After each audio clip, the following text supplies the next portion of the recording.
The rain had not stopped for 3 days. Across the African wilderness, rivers that were once calm streams had become raging torrents of muddy water. Trees bent under the storm, grasslands turned into swamps, and every animal struggled to survive the flood. On a narrow dirt road beside one of these rivers, a tourist had stopped his vehicle. Beside him stood his dog, watching the water rush past with uneasy eyes. They were about to leave when a faint sound cut through the roar of the river, a weak, desperate cry. The man turned his head. In the middle of the river, a small rock barely visible above the water held a tiny lion cub.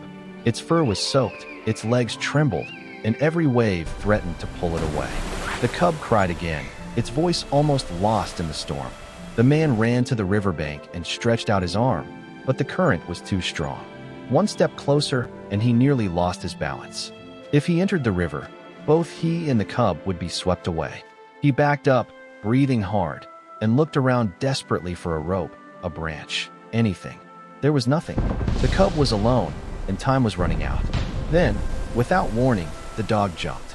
The man shouted, but the dog did not hesitate. Cold water slammed into its chest and pushed it sideways.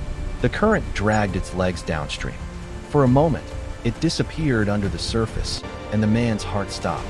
Then the dog rose again, gasping for air, still swimming forward. Stroke by stroke, it fought the river. Its muscles burned and its body shook, but its eyes stayed fixed on the cub. The cub watched in terror as the water climbed higher. Just as the rock began to vanish beneath the waves, the dog reached it. Carefully and gently, the dog nudged the cub onto its back. The cub clung to the dog's fur with its tiny claws. Together, they turned toward the riverbank. The return was even harder. The water pushed them back, and sudden waves rolled over them. The dog kept swimming, step by step and breath by breath, until its paws finally touched solid ground.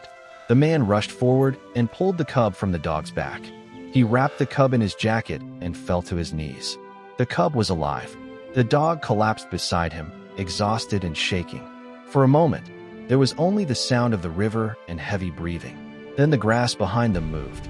Slowly and silently, shapes emerged from the tall grass, lionesses. 1, 2, 3. Behind them, a massive male lion stepped forward.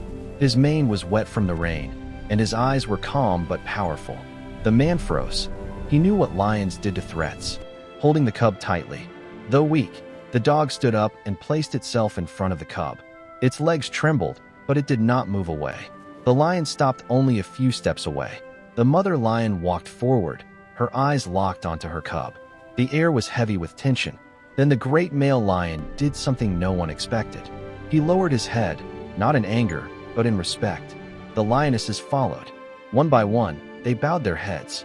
The mother lion stepped forward and Bye-Bye picked up her cub. She paused and looked directly at the dog. The male lion raised his head once more and gave a slow, deliberate nod. Then the pride turned and walked back into the tall grass. The man sat in the mud, unable to speak. He wrapped his arms around his dog and whispered, "You are a hero." That day, a dog crossed a raging river not for fame and not for reward, but for life. And the kings of the wild recognized it. Because courage does not belong to the strongest, it belongs to the brave. Don't forget to like this video and subscribe to our YouTube channel.